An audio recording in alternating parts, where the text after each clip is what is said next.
Tuesday, May 14, 2019. Barr assigns U.S. Attorney in Connecticut to review origins of Russia inquiry. Attorney General William Barr has assigned the top federal prosecutor in Connecticut to examine the origins of the Russia investigation. The attorney, John Durham, has a history of serving as a special prosecutor investigating potential wrongdoing among national security officials. His inquiry is the third known investigation focused on the opening of an FBI counterintelligence investigation into possible ties between Russia's election interference and Trump associates.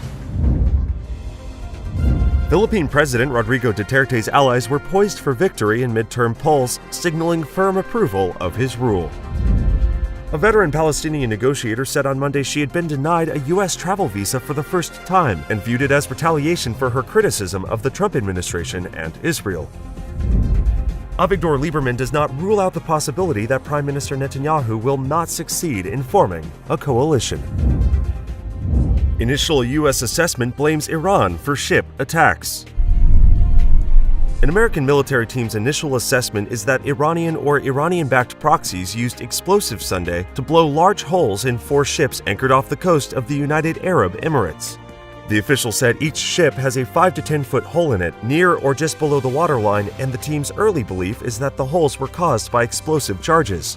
American officials have not provided any details about what exactly happened or any proof as of yet about the possible Iranian involvement in the explosions.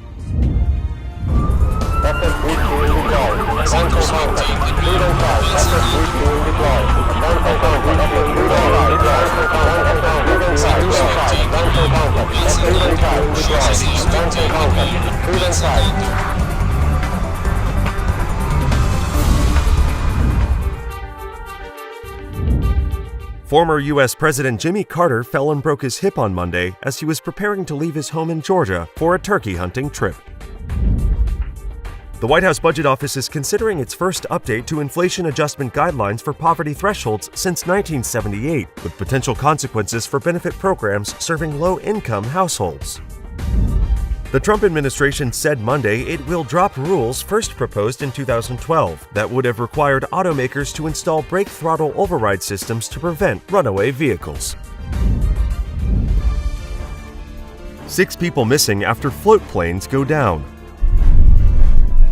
The Coast Guard says 6 people are unaccounted for after 2 floatplanes went down in the water in southeast Alaska.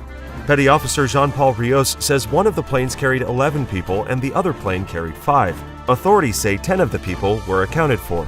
Rios says it's not immediately clear if the planes crashed or had anything to do with each other going down Monday. Last week broke the record for the fewest number of shootings in New York City in a single week since the NYPD began tracking such stats.